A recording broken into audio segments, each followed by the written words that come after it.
Merkel Media.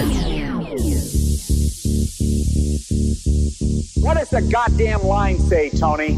Please do not use gendered language. Then what? Airport jail? Look, you're going completely sideways, man. It's a big club, and you ain't in it. How dare you? Mr. Speaker, the President of the United States. I'm Chris Hansen with Daylight NBC. Jack Marius Taxtheratrix. Hi, I'm Spartacus. Jackson, Sacramento, he, him. Steven Seagal. Sex offender guy. I'm Keith Morris. This is Mumbai Gudafi. I'm Rick James, bitch. Sorting through the lies. The hijacker's passport was found blocks from the world event. We cannot track $2.3 trillion in transactions. And uncovering the centuries-long plan for world. Cuba, having some food. Let's talk about Chinese people. Have you ever been in a Turkish prison? Swangles and Fort Lauderdale. I have sent 6 of my Libyan missiles to blow up the Sears hardware department. Nothing could be more a clip. 2 German bisexuals. Oh, you English are so superior, aren't you? Thank you, comrade. And now, macroaggressions. That's what assholes call it. With your host, Buddy, I don't know who you are, but you're about to get chlamydia. Charlie Robinson. Hey, Whitey, where's your hat? You want to drop the blame on Charlie and say it's all Charlie's fault. He was a retard. I get some goddamn diuretic.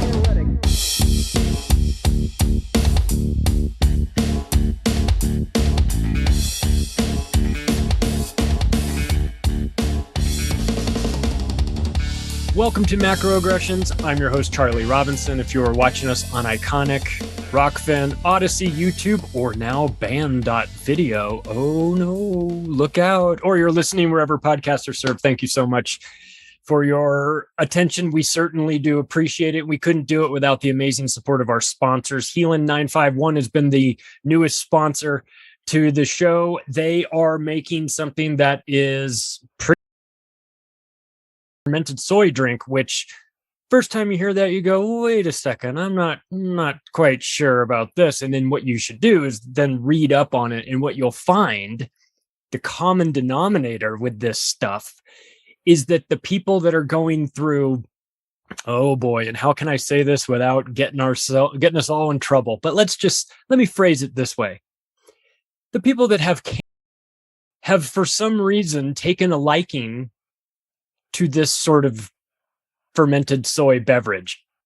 So you can read into that however you'd like. I'll tell you what, the best thing to do is to actually read about it. Read about the origin story of this company. Man, if I were these people that saw the effect it had on my friend with cancer, I'd probably would do the exact same thing they did, which is start a company. You can check out the website, Healin 951. It's spelled HAELAN 951.com/macro. And what you can do is read up a little bit about it. You can watch videos. They will explain to you what this is, what this product is, what fermented soy drinks are. It sounds a little questionable. I'm not sure. I'll be honest with you. It's not the greatest tasting drink I've ever had, but man, is it impressive when you read what it does. And I had the conversation about whether or not soy was good for you or bad for you, or does it turn you into a soy boy? And the answer is yes. If you get the wrong kind, it will definitely turn you into the soy boys that we see out there. So you better make sure you get the right kind. The soy products that they use are grown in a certain region of Mongolia that works best for them. It's a quality crop. They use the fermentation process, which makes a huge difference. And it's organic growing. And here in the United States, they have poor soil. They have GMO crops. They spray pesticides all over. It's toxic. Of course, the soy here is creating problems, but that's not where this company gets their soy. So do yourself a favor. Check the link in the description and read up about it first. And then once you take a look, maybe try it out for yourself. If it's right for you, use the promo code MACRO on the way out to save yourself some money. And our other new sponsor is True Hemp Science. They are making the best hemp-based CBD out there. The only way I can tell is because My shoulder feels great. My shoulder had been all torn up, and I was hoping that there was going to be something out there, some CBD product that was going to help me. I'd tried a bunch of them with limited results. But True Hemp Science is amazing. They sent me a box with a bunch of products in there. What I've been taking is the number 19 and the number 41. So go to their website, go to truehempscience.com/macroaggressions. From that page, you'll be able to find everything that they're selling. They've got a lot of products. If you spend $65 or more, they'll send you a free bottle of their number 81 distillate, which is a $26 value. If you buy anything over $150, there's free shipping. So inside the United States, of course. So take a look. Check it out. See if there's someone in your life that's having some aches and pains. If they are interested, maybe you want to buy some of this stuff and send it to them as a nice little gift to ring in the new year. Well, I'm excited about this episode for a variety of reasons, but Konspiracy Kyle is back with us. He has a great podcast called A Conspiracy in the Force. Kyle, good to see you again. How are you doing? I am doing wonderful, Charlie. Thank you so much for having me. Well, the reason why you're back, besides your shining face, of course, is because you've written a book. And I got a little, I must confess, I got a little bit of a sneak peek on this book because you were nice enough to ask me to write the foreword to the book, which I enthusiastically did because of my love of Star Wars, my interest in the sorts of topics that we get into on my show, my great deal of respect for you, for what you're doing, your ability to put these things together in a way that no one else is doing. I find it amazing. And and you said, I was thinking of writing a book. And I was like, you definitely need to write a book on this because it's perfect for the book. The book's out. Let's talk about it. What's going on? Tell us about the book. So the book's out, and I'll put it up on the screen for anybody that's watching on video. So it's called Intergalactic Totalitarianism. It sounds like a college course. Maybe I should go teach it. But the subtext is authoritarian tactics and traits in a galaxy far, far away, in a galaxy not so far away. And Charlie, thank you so much for writing the foreword. Everybody go check it out. I think there is a preview up there on Amazon if you want to go check out part of that foreword and some of the introduction. And the link will be in the description for anyone. If you want to go to Amazon, and you can type in Konspiracy Kyle and find it, but I'm going to also put the link in the description in case you forget or you just want to have an easy access to it. So all that stuff will be down below for people. Absolutely. Thank you. I really appreciate that. And I'll tell you what, I really love the guy that did the cover art for this. And Charlie, I showed you a few kind of renderings of things I was looking for, but I went with something pretty simple. It's the Death Star destroying Earth. And I think that's all I really needed to say, because the whole point of the book, and really what it boils down to is things we've talked about before, things I've talked about with Sam on Tinfoil Hat and a lot of other shows, is that things you see in Star Wars about how totalitarian governments act is almost 100% how they act in our world. And things that have happened in history, things that are happening now, look at this movie, look at other sci-fi movies that have totalitarian governments. You see a lot of the same beats. And I think it's just, what I wanted to do was kind of line those things up to just get everybody to think like, listen, we need to learn from history. History rhyme. People say, history repeats, but George Lucas always said, like poetry, history rhymes, and you see similar things happening time and time again. So I kind of wanted to go through the book and detail some of that stuff that we had talked about in the past. So yeah, it's such a great, since the first time I connected with you, I've just been overly enthusiastic about this idea because I didn't ever really see it until to me, it's the painting with all the dots where you can't see the elephant until you squint, and then you see the elephant. Then you can always see the elephant from that moment on.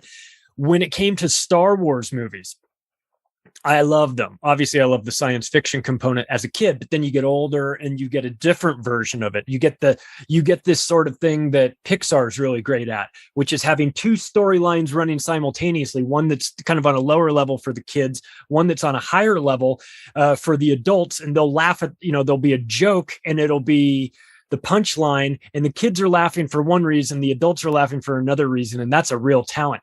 And I didn't ever realize how smart George Lucas was with his writings, and ultimately he didn't. I mean, he directed the first one, but stepped out. But he was always involved in this, and having this ability to do two things at once: entertain people with a science fiction movie, which is visually stimulating and all those things, while also talking about a very deep message in there. And what George Lucas did through these movies was embed, as you know, these old storylines, the Roman storylines and Greek mythology and all of these old things, the hero's journey and in the Odyssey, and these concepts and these stories that are ancient, and yet they're not so old that they don't apply to us. Right. You can find a way to make it apply to us, whether it's currently here or whether it's a galaxy far, far away. We see this sort of pattern, this overlap, and I just love that we're able to, I'm able to transition now from being a kid watching the movie and saying, isn't this cool? They've got TIE fighters and X-Wings and all that, to saying, oh, the Trade Federation guys, I know who they are. Wait a second. Hang on a second. There's a political science theme running through this as well. So let's talk about that. Let's talk about, actually, first, let's start with this, because you did something in this book that I think is remarkable. We've got the Hegelian dialectic, right? And David, the problem, reaction, solution. And David Icke has done a lot of work with that. He's kind of renamed some of that totalitarian tiptoe and things like that. You took it to another level with the 3 C's in this, the Hegelian dialectic, but you put your own little spin on that. Well, what are the 3 C's? Sure. So I wanted to kind of take that problem, reaction, solution and make those words a little bit more demonstrative, right? Because problem, reaction, solution, we all know that, we talk about that all the time, and it's a very good way to talk about how this control mechanism system works. But as I was watching some of the Star Wars prequel movies specifically, every time something really bad was happening in the universe, people would say, this is a crisis. This is a crisis. They wouldn't say it's a problem. I'm like, you know what? So what if I just kind of change the problem, reaction, solution to 3 other things? So what I changed it to for this, and it specifically works in these Star Wars prequel movies, you see this kind of template happen over and over again, is you have crisis, you have a crisis, you have consent given by the people, and then you have control. And you know this, Charlie, it always ends up in control for those people in power, for those totalitarians. So, a crisis happens, right? Like you said, this Trade Federation has a huge trade dispute. They blockade a planet, they invade a planet. It's a crisis. And it happens in the next movie. There's a civil war brewing. That's a crisis. Just in transition to our world, right? 9/11, that's a crisis. The COVID stuff, that's a crisis. World War II, that's a crisis. All these things are a catalyst to launch these next 2 steps. And just like in problem, reaction, solution, the crisis, consent, and control, they always want control. I mean, that's obvious. And Charlie and you and everybody listening knows that. They always want control, but they have to create that crisis. And I think that the middle piece of consent is very important, especially right now with what's happening with the medical bullshit. Everybody has given consent. It's not just a reaction. It's not just saying, oh my God, something needs to happen. It's people literally saying, here, take my rights away. I don't need them. I don't want them. Government, you know what is best. Do with my rights as you will. And then we're going to have peace and security and all this shit. And it never ends up that way. So I kind of tried to reframe it in that context. And you can frame that in our world as well. That's an important part, is the differentiation you made with consent as opposed to just reaction, because a reaction could be, oh wow, and then nothing behind it, whereas consent is, oh wow, here, let me give you the authority to do whatever you need to do after this crisis. We get to a point in and you mostly focused on the prequels, right? Yeah. So and it's not to say that this sort of formula doesn't happen in the Star Wars Empire Strikes Back, Return of the Jedi 3-pack or the last 3-pack as well. But you focused on the early components of this, and what we saw in there was a transformation of one of the characters from senator to chancellor to emperor. Yeah, and, right. And you start to hear, I mean, when you hear terms like chancellor, I go to Reich Chancellor, you know what I mean? Yeah. Like I go Yep. straight to Nazi Germany. And senators, of course, senators have been around. That's a Roman term. We've embraced that here in America. We see this, the transition from a humble senator to well, I guess he became a chancellor against his own will, a temporary chancellor. He's a civilian. And then we watched what happens as that morphs into becoming an emperor. So they're laying out in these prequel movies what happens when you allow power to go unchecked to the wrong type of person or the wrong personality traits. Let's talk about that transformation, the senator, chancellor, emperor movement. That's a fascinating one. Is there any truth to the rumor that you modeled this after Mitch McConnell? Absolutely. You know, as I was writing this book, my computer background was just all kinds, a collage of Mitch McConnell. I couldn't get enough of him. You know, he was invading my dreams. You know, I almost just ended up writing a book about him and scrapping this whole idea. But yeah, you're right. I mean, and honestly, even in this book, as I looked through it, I make very, very few references to even Darth Vader or Obi-Wan Kenobi, right? Like your main characters of the story, because like you mentioned, it is such a layered story that there's the battles, there's the Jedi, there's the personal stuff with Anakin. You know, Anakin also transitioned to a different person, to Darth Vader, but really he was all, and we all love Darth Vader. He's one of the greatest villains of all time. I would say maybe the best, but he's still just a pawn, right? He's basically a useful idiot at the end of the day. Yeah. Palpatine, to me, that's a more of a compelling story, because if it weren't for him, you know, nothing would have changed. He's the puppet. He's basically, in my opinion, he's like a one-person deep state. He's like a one-person Illuminati. Like, you know, in our world, there's this whole group of people that make sure everything happens. In this case, it was just him. It was just him in the dark side. We're able to do all this stuff. So, but you notice throughout this entire thing, like you said, he mentions a few times, like, I'm just doing this at the will, for the will of the people. They chose me. They wanted me to do this. You know, in the middle movie, they grant him emergency powers. You know, we heard that before.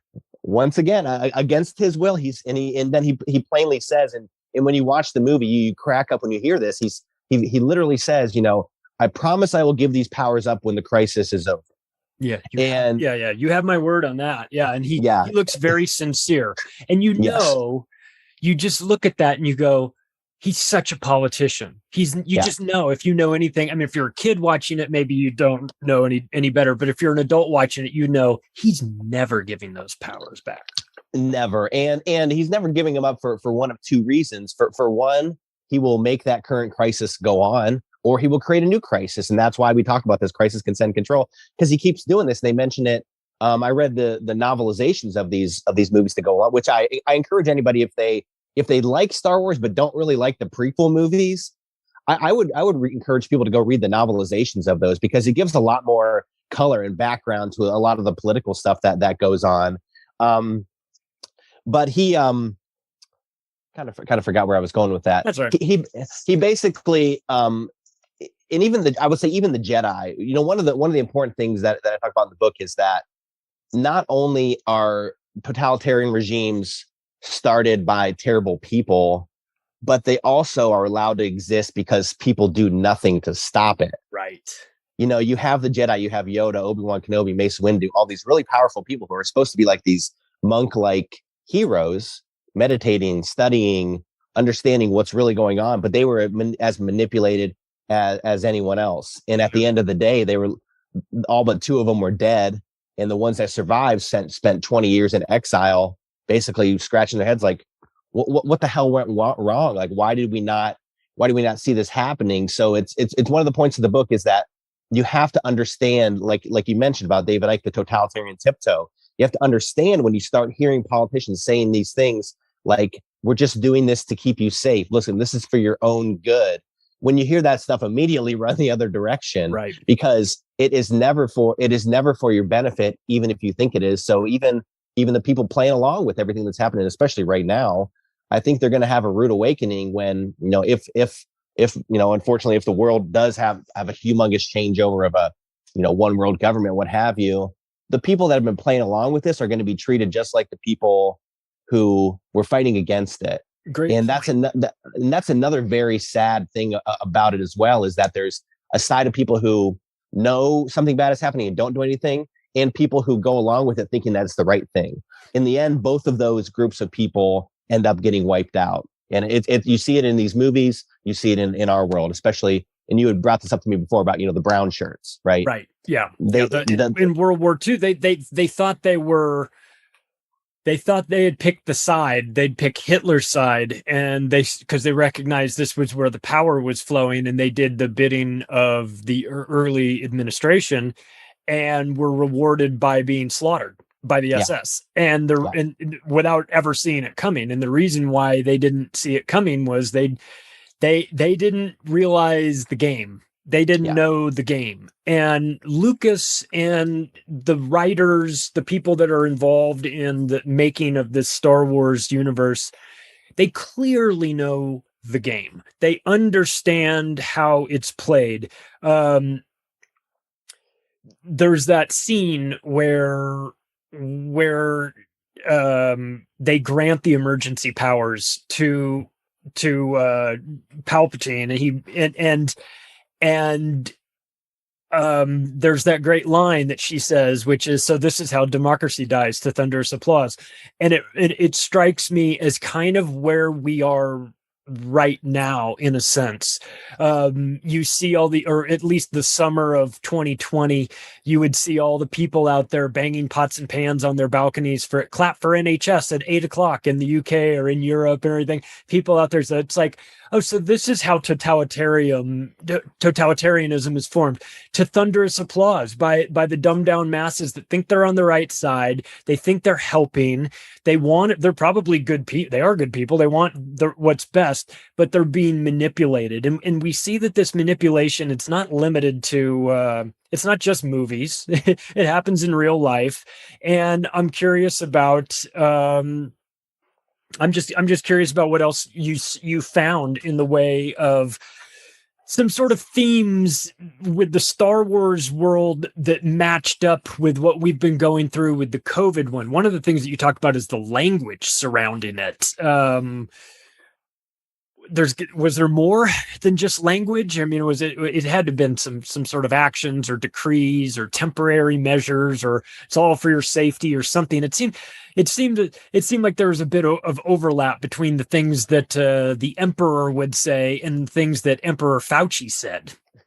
Yeah, and I think you don't really see a lot of this in the movies, but like I said, in the novels, it provides a lot more context.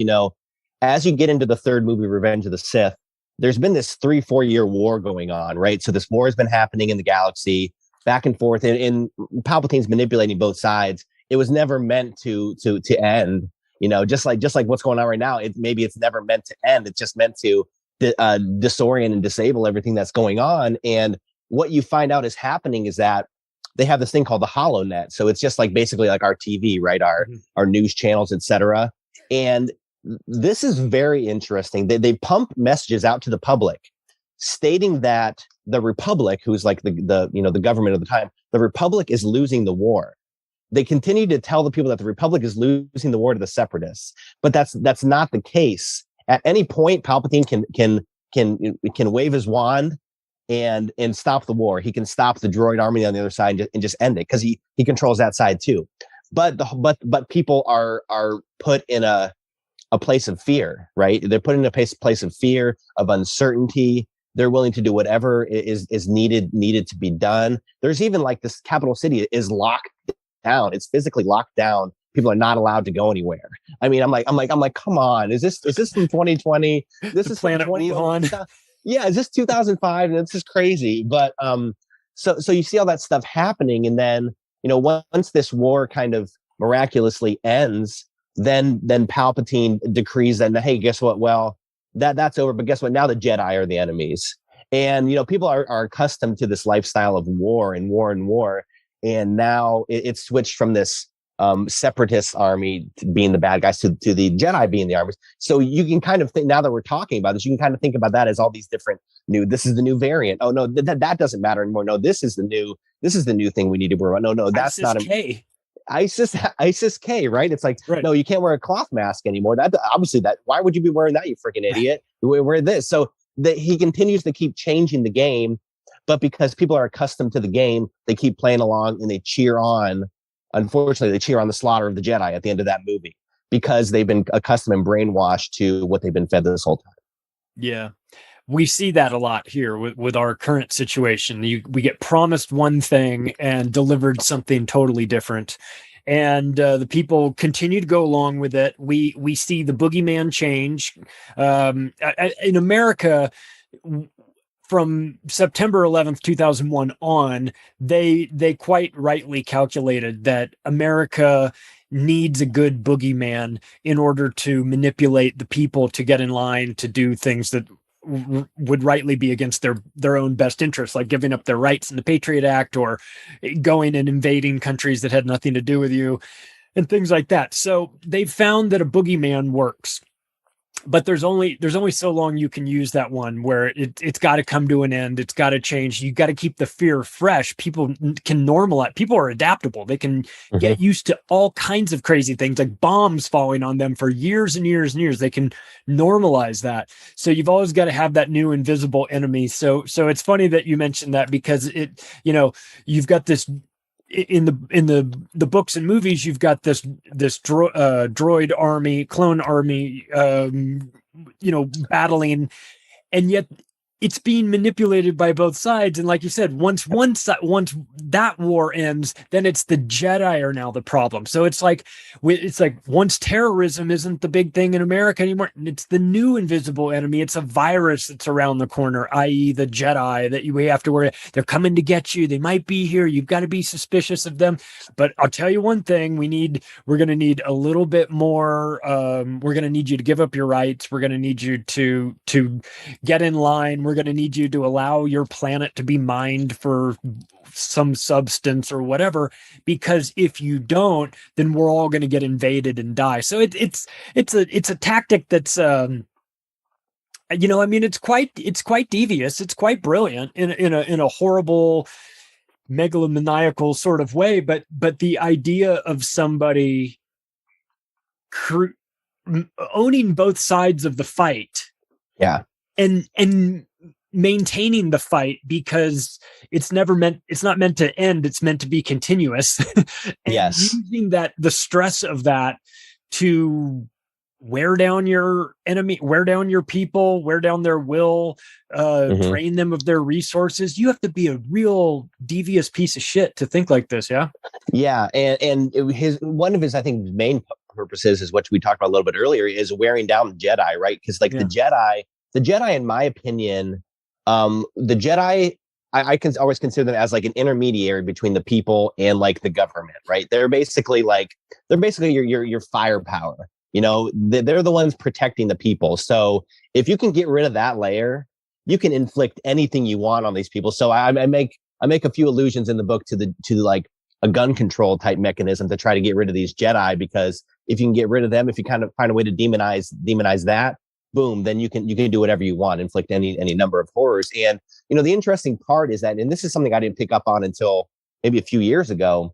as far from a symbolic perspective, when you watch these movies, and I didn't believe it until I watched it. As you watch these 3 prequel movies, if you watch the skyline of the main planet of the capital city of Coruscant, it slowly gets more and more cloudy and more dark as the movies go along. So even like, that's something that like I had no idea until I watched like a little video of them. I'm like, holy shit, that is very important. So that is very symbolic of clouds, right? The clouds, uncertainty, the fog of war. Like when you talk about hear about soldiers in battle have no idea which way is left, which way is right. That's exactly what's going on right now. We're in a fog of an information war. That's no different, and so many people have no idea where to go, what to turn to, what's right, what's wrong, what should they do? Should they go here? Should they stay at home? So there's all of that fog and uncertainty is just a ripe harvest for the people that want to take over more and more power. Yeah, and that's such a great catch to notice the clouds in the sky changing. There's, I wonder with the director. I know that Hemingway used to do that in his books. I took a Hemingway class in high school, and we would read all his books, and there were all these little subtle things that you could that meant that looked like one thing but meant something else. Rough seas or cloudy things. You think, oh, it's bad for the sea. Well, it's about something going on in their head that's cloudy. So I love it when you catch that, when you catch the directors putting in some symbols that are maybe subconsciously connecting with the audience in a way like, hey, the picture seems a little dark or a little bit more ominous. The skyline seems a little bit more ominous because the times are a little bit more ominous these days. And I get the feeling like we're being stage managed in the COVID thing as well, where we get cloudy days, and then there'll be a ray of sunshine, and then it goes back to cloudy days, and they're messing with us the way a director, not messing, but subtly little things in there. I love that you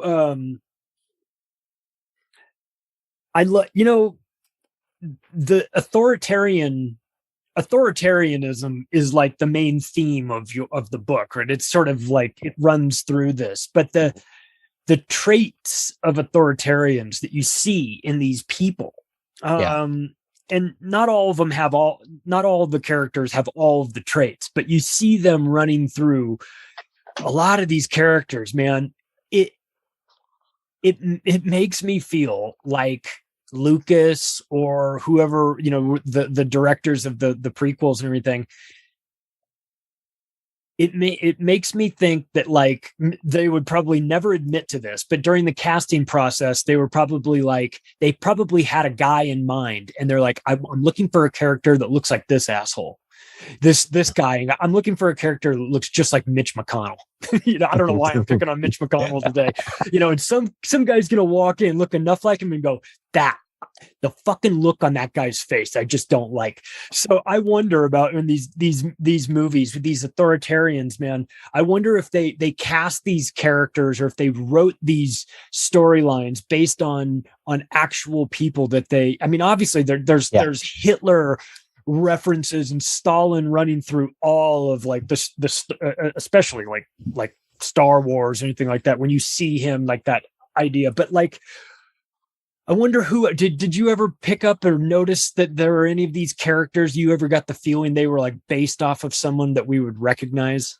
Yeah, I would say, a big direct influence for Lucas was, of course, World War II, of course, Vietnam, but I think also like the Nixon administration, talk about someone who got up on the podium and just lied their ass off. I mean, but look at Palpatine in that kind of context. That was kind of right in the era where, Lucas was writing some of this stuff and thinking of the ideas for like the prequels and things. So that was one administration that I know that he had a very, very big disdain for. But you're right. I mean, like I talk a little bit about some of these traits. Like I think the biggest one that all these assholes have is narcissism. They are pure 100% narcissists.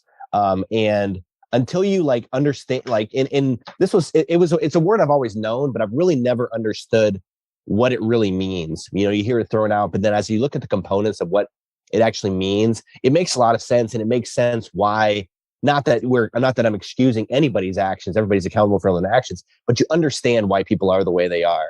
Yep. And you understand that some people cannot be reasoned with, and some people are always going to put themselves on a pedestal. They're going to kick you to make themselves feel better. They're going to think that they're the only one that are doing anything about anything. They're going to think that they're the hero, but they're the villain the whole time.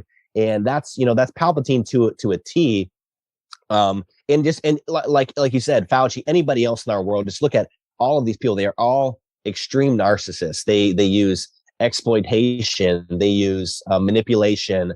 All of these things they use to empower themselves, beat down people, and have an inflated sense of who they are. And the thing that drives them crazy is these conversations that we're having here. They can't understand why people like us who are talking about this stuff, who are listening to these kind of conversations, don't also put them on a pedestal.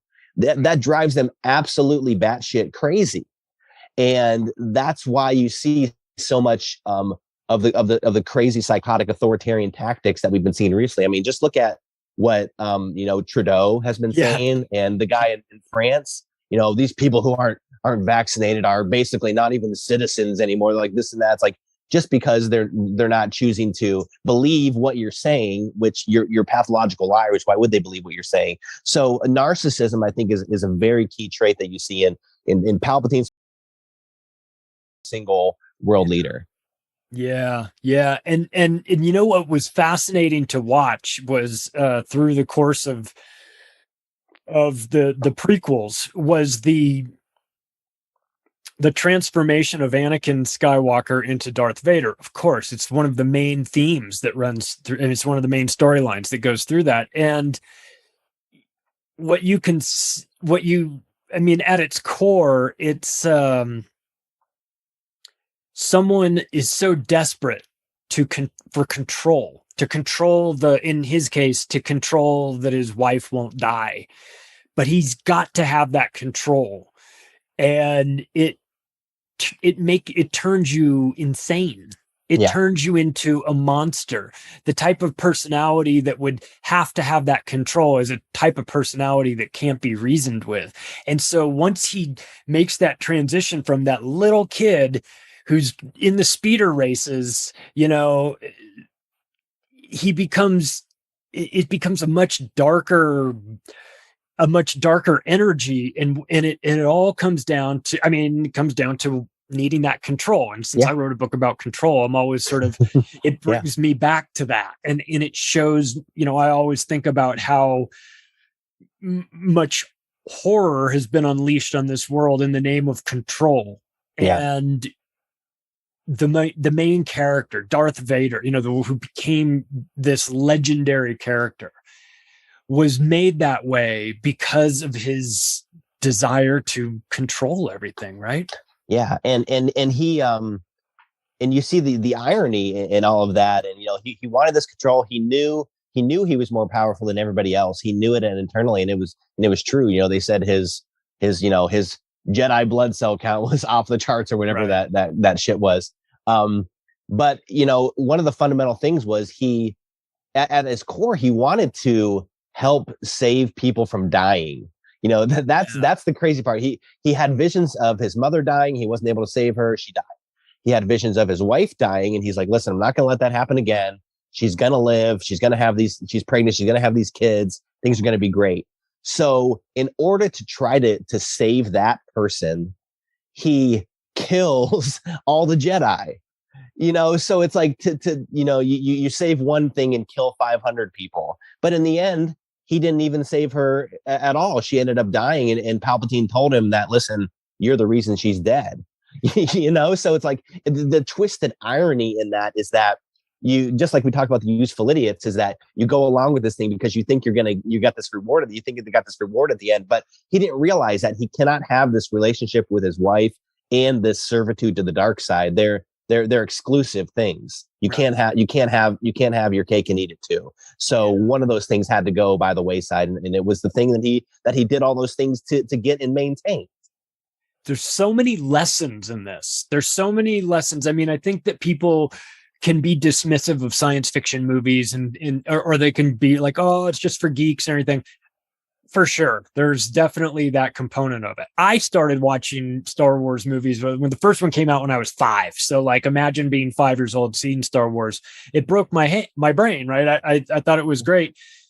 But now I watch it, I see a different version of it, and these lessons in there, like this, I mean, what a valuable lesson to the more you try to control, there's even a line in there, the more I tighten my grip, the more star systems slip through it, right? It's like the more you try to control something, it's not the way the universe works, and you have to be aware of that. You wind up becoming something that you didn't want to be in order to hold on to something that you were never going to be able to hold on to in the first place. A perfect analogy is if anybody has seen like the Breaking Bad series. You know, this character, he's dying of cancer, and he says, "Listen, I'm not going to be here forever. I'm a school teacher. I need to find a way to make a shit ton of money so my family isn't going to suffer." So he's a chemist. He starts making meth and doing this and that. And throughout the whole series, that's all he says. He's like, "Listen, you know, wife and kids, I'm doing this for you. I'm doing this for you." In the end, they want nothing to do with him because he's a deranged psychopath, basically. You know, so it's just a very important thing. You know, just think of like, you know, people in abusive relationships, like, "Oh, I don't want you going out of the house. I want you doing this. I don't want you that." Well, that person won't end up wanting to be with you anyways, because your grip is so tightened. Right. And I think, you know, when we talk about that crisis, consent, and control, I talk about this towards the end of the book because I want to end it on, you know, a little bit of hope, you know, right? It's kind of you know, it's Star Wars, but it's also very dark, you know, showing how this thing, you know, goes to shit. You know, that crisis, consent, and control, I will say, when you get into the original movies, I will say that is flipped in the favor of the rebels. And, you know, the Empire is the one, you know, in defense now, right? You know, there's a crisis that they have to deal with that somebody else is inflicting on them. So I think I always hold out hope of anything in our world that those things can be flipped. You know, they're inflicting these crises on us now, but, you know, I always hold out hope that this could be turned around and the crisis could be flipped on them, and then their Death Star, you know, gets destroyed. And I think that's one of the main points of the original Star Wars movies, is that, you know, they can have. I think the Death Star is a perfect analogy for the government overplaying their hand. You know, they didn't need to flex their muscle and just destroy a planet to piss off one person. You know, they made a terrible decision that empowered the rest of the galaxy to say, "What the fuck? What are you guys doing? These people didn't do anything to me. You just destroyed them on a whim." And then they're like, we're going to band together and take you out. You know, so I think, you know, as much pressure as can be put on these people, they start making mistakes. And like I said, I kind of will always hold out hope that, you know, things could turn around and these people could get their comeuppance in our world too. Yeah, and every time the Empire is displayed in these movies, it's very cold and dark and metallic and gray and dystopian and devoid of love and anything like that. It's an interest. So they definitely symbolize this empire as being, you know, like a totalitarian regime that is not allowing expression. There's even like a kind of a transhumanist component to it as well, where you've got men dressed like robots, you know, with their armor on that most people just assumed weren't even real guys in the first place. Probably you know, most people probably thought they were robots to begin with. And you find that it's this weird blending of man with robots, and nobody looks very happy. And you go, well, that's the world that these globalist maniacs envision for us. That's the fourth industrial revolution. That's the World Economic Forum's dream for us. We'll be living in these micro cities, and they want to run, you know, they want to run this whole operation. They're starting to feel a whole lot like the Galactic Empire, the World Economic Galactic Empire Forum. Yeah. And you know what's really interesting? You mentioned a little bit ago about the coldness of the Empire. And, you know, there's an animated series that came out a few years ago called Star Wars Rebels, which talked about the lead up to, you know, episode 4, A New Hope, right? Where these rebel cells are kind of starting to form and become what you see in the movies. And there was a really, really great episode. And I didn't love the series, but there was a really great episode where, and you see this kind of trope happen all the time where, you know, a rebel, someone from the rebel side and the Empire side, they both crash landed on this planet, and they had to work together to kind of figure out, you know, a way to get out of it. And they did. And that stuff was kind of corny and whatever, but they worked together. And then at the end of the episode, the person from the rebellion went back to his crew, and they were high-fiving and giving hugs like, "Hey, we're glad to see you," this and that. The Imperial officer goes back to his starship. Nobody says a word to him. He just goes back and sits in his quarters in complete silence. There's no happiness or gratitude for anything he's done or people happy to see him. There is just nothing there and devoid of any emotion. And I think a lot of those global make it sound like their lives are so great, but I'm telling you, Charlie, and you probably agree with me, their lives probably suck. I think they hate themselves, which is why they hate us. Probably. Yeah, I think there's a lot of trauma. I think they're all fucked up. I don't excuse their behavior for that, and I know you don't either. But you're looking at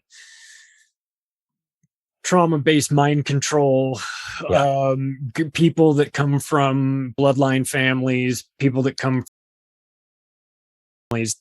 There's a lot of crazy shit that goes on. We would be doing it a disservice if we pretended like that stuff wasn't a part of this.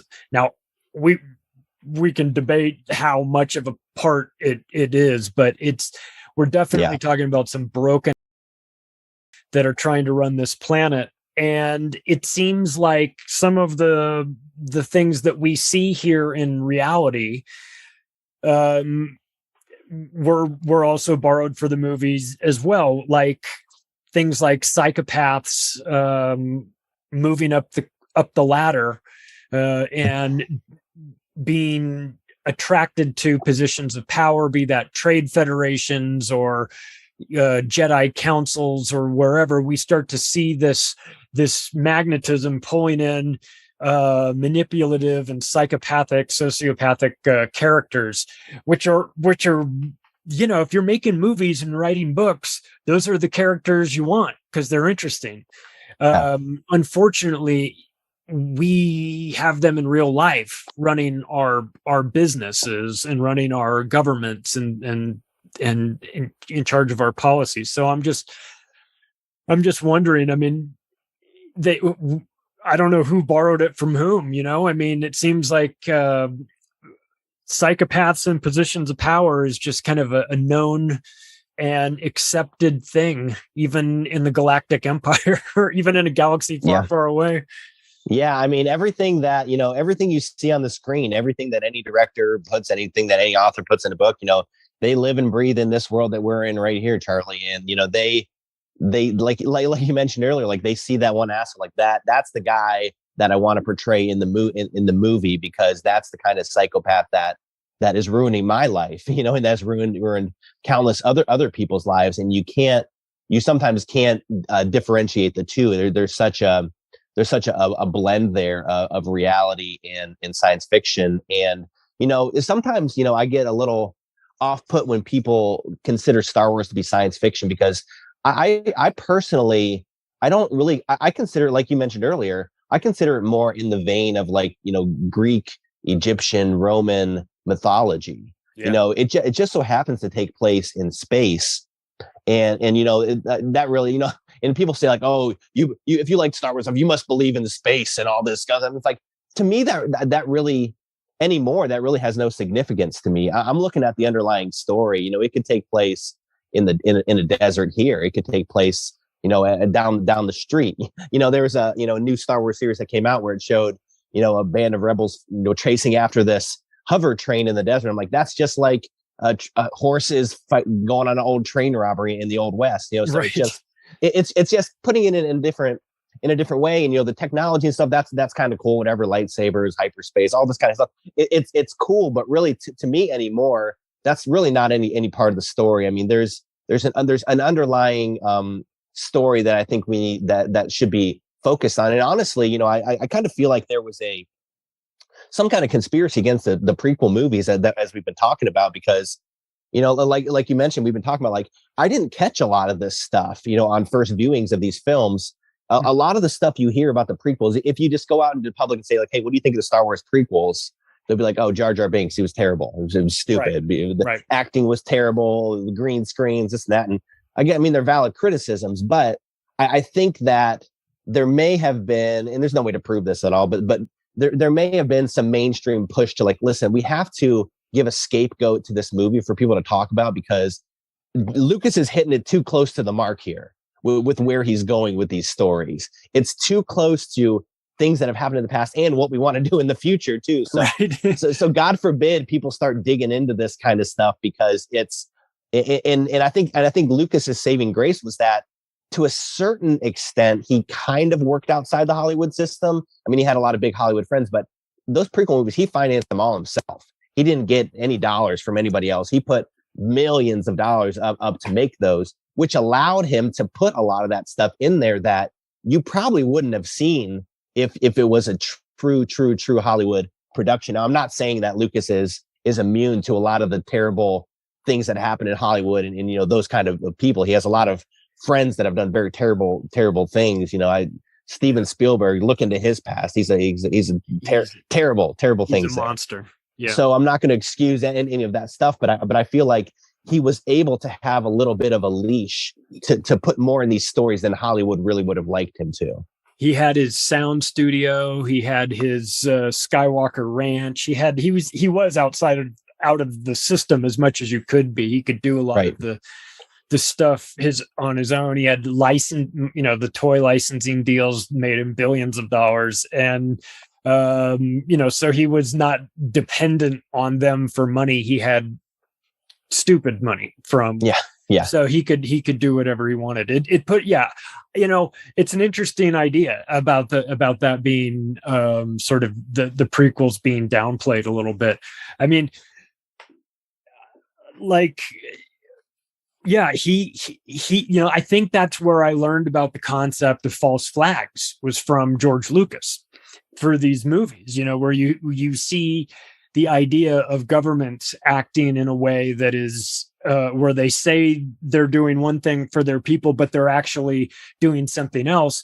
And it's such a simple concept, but to a lot of people, they've never even considered that their government might be lying to them, like might not be upfront with them, because they're just good people and they just don't, their brain doesn't go there. But like now all of a sudden they're going, wait a second. So you're saying the government could tell their people one thing and then do something totally different behind their back. And you see it in the movies, it's delivered as like entertainment, sticks in somebody's brain. And next thing you know, they're like, I bet our government has thought about doing something similar to that. Right? Yeah. So maybe that's what's going on. Absolutely. And and I think, I'm in the vein of, I think they hide more of this truth stuff in the movies than they put in our mainstream news every night. I think you're able to glean more about what's really going on when you look at this kind of stuff than what CNN is going to tell you. I'll tell you that. And like talking about, false flags, one of the biggest ones, and, it's kind of, as we're recording this, it's around the anniversary of, the whole January 6th thing, right? The worst event in human civilization. Yeah. And in Revenge of the Sith, thoughts and prayers to the millions that died that day. But you see at the end of the prequel trilogy, the Jedi finally, at the end of the day, they're like, oh, I think the Emperor is corrupt. I think he's being controlled by the dark side. So they go to confront him, and the Emperor ends up killing them all. But he ends up with these scars on his face after he brutally attacked and murdered all them. But then he goes before the Senate, no different than AOC crying about how she was seconds away from death, and he goes up and says, look, the Jedi, they attacked me, I'm deformed and disfigured and all this, and then in his next breath he's like, to combat this, we just need to, if we just turn the Republic into an empire and kill the Jedi, everything's going to be okay. Like, we just need to elect one dictator for life, and that will solve all the problems. I mean, look what they did to me. This is terrible. And it's just with that provocation there that it turns into a dictatorship. Yeah. And you see very, very similar shades of what happened early 21 as far as demonizing people who were said to have motives that they really didn't. And it was kind of a huge CIA, FBI operation. And what you realize is that none of this shit is new. These are like old tricks. They're such old tricks. They've been written about. They've made movies. They've put these tricks in the movies and all this stuff. People are like, January 6th, man, it was crazy. These people walked into a trap. It's like, of course they did. What the fuck did you think was going to happen? This, or the other side is also the people that are like, oh, it was an insurrection and it was like 9/11. I'm like, you are not a serious person. If you were trying to make a comparison between this and 9/11, like, go fuck yourself. That's jibber jabber. You know what I mean? Like, this is out there on a tour of the Capitol building. They the cameras, they like went through the stanchions. There was like photographers and everything there. It looked like they were on a tour. Right. There's a great quote from I hope it was a real tweet from Norm Macdonald. I saw a screenshot of it. He said he's like God bless these insurrectionists who really abided by those velvet ropes as they were walking through the Capitol. And you see the video and that's what's happening. Yeah. I mean, like, it's embarrassing because when people get all up in arms about that and it's a nothing, it's like there's nothing really there. It makes it hard for me to take them seriously when they're talking about other stuff that's, like if you think that January 6th was like Pearl Harbor, then I no longer care what your opinion is about just about anything. Like, I don't know. I don't want to know what I don't know what you want to think about Omicron. I'm sure you think it's like the Black Death. Right. Right. Sure. Right. It's so funny. It's funny that, like you said, that there's the part in the Star Wars movies where it's the media that's telling them, to be, listen, we're losing the war. And what you realize is that, like, whether that's here on planet Earth or whether that's on, in a galaxy far, far away, if you've got that media component, yes, and you can use it against the public to get them to believe something that isn't true, they know that there. Yes. They understand that is important there. And maybe that's just us exporting it, you know what I mean? But like, you just think about it, it's like, that's a concept that's never going to get old. Whoever has the ability to talk to all the people, whether it's the preacher or the media or the town crier or whatever, whoever has the ability to get the most people to hear them, that person becomes an important person to control. Yeah. It's very 1984, right? I mean, oh, we're in war with East Asia. No, I'm sorry. We've never been at war with them. We're at war with West Asia over here. No. You don't ever say we're at war with them. If you say that, you're lying. We were never, that has never happened before. These people are the enemies over here. And like you said, if the people that have that mouthpiece, just because they have that mouthpiece doesn't mean everything that comes out of their mouth or anything that comes out of their mouth is the truth. Just like they say, like the person in a room or a debate that's the loudest, just because they're the loudest or they use the most big words or they swear at you more or they're more demonstrative in their language, that does not necessarily mean that they're right. In most cases, they're probably flailing because they're losing the conversation. Right. It's I think we all just need to be very cognizant of that when we're talking to people. Just because somebody has a louder mouthpiece doesn't mean that they're right. Yeah, we're getting people, they're trying to manipulate us into feeling a certain way. The media is doing that, and they're capturing some people, and then those people get their brains reprogrammed and they start trying to capture you. That's why it's been a fascinating to watch with the vaccine people that are like, got 2 shots and my booster and got COVID. Thank God I got all my shots, or it would have been a whole lot worse. That whole lane of people, that's a fucking weird group to me, man. That's, and I'll tell you what, like a cult. And I will say, on the flip side of that, I've been talking to a lot of people recently that I work with, that I know, family, friends that are in that same boat. They did this, they did that, they did this, and they're like, listen, why am I still doing this? They're like, what? Like, I had somebody tell me the other day, like, I might as well just get a mild virus and be over it at this point. Like, why do I need to get a 6-month booster? And I'm like, control. It's control. Even if all this stuff did everything it was supposed to, it's just all about control. It's all about we're the hamsters in the wheel. They're watching us. They're looking at the numbers. You know, how many people are complying, how many people aren't. It's giant. Like we all know this. It's a giant science project to them for compliance. we're the rats. Yeah. Well, where can people find the book? Sure. Yeah, Charlie, thank you. I appreciate so much for you doing the forward to it. It was great. It was fun. I'm a Star Wars geek. I don't even hide it. I love it. I love it all. And I love that you've made it all more like of a connection for me to bring two things that I like. You know, I like a good conspiracy, and I like these Star Wars movies, and to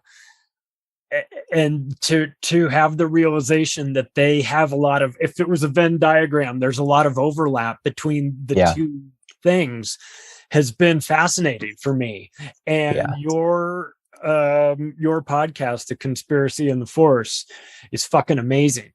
Well, thank you. And it's weird. You know, the weird thing is that, you know, it's a weird, you know, niche of people that kind of are into these kind of things I'm talking about, because you have on one side, you know, conspiracy people who, a lot of them hate Disney, a lot of them hate the Hollywood. So like some people get turned off to that just because I'm talking about. And on the other side, you have people who are just into Star Wars, who I'm telling you what, Charlie, anybody listening, like go check this out. If anybody out there's on Twitter, go to the official Star Wars Twitter page, look at any post that they did, go into the likes and just start scrolling through the profiles. It is the most woke shit you will ever see. You will see more pronouns. You will see more hashtags. This movement. It's kind of makes me sad that none of those people who are into that are really understanding some of the themes of these movies, and they love the prequels too, but they're not. So anyway, so there's a contingent of Star Wars people who aren't into the conspiracy stuff, but you know, Charlie, like you, like a lot of people that I've known and have been talking to over these past few years, are able to acknowledge and appreciate both of those things in a similar context. So I definitely appreciate that. So yeah, you can find the podcast. It's called Conspiracy in the Force, anywhere you get your podcasts. On Rockfin, YouTube, and Twitter and Instagram at conspiracy_Kyle, and it's conspiracy with a K, so I don't get banned. That's good strategy. And the book is on Amazon, and Charlie, you said you'll put it in the show notes. I'm going to put I'll put a link to it in the show notes so people can find it there. Awesome. I will say too, sorry about that. I'm finishing up the audiobook version of the book as well. So stay tuned to my social media for when that's complete. I'm doing it all myself, so it's taking a little bit of time, but I'm hoping to put out a really cool product here soon. So thank you, everybody. Thank you, Charlie, so much for having me. This has been great. Yeah, you're welcome, man. Thanks for coming on. This is I always like to geek out with you about this. So if you like this episode, you can share it with your friends and family. The website is theoctopusofglobalcontrol.com. My Twitter is @macroaggression, and I will talk to you all soon.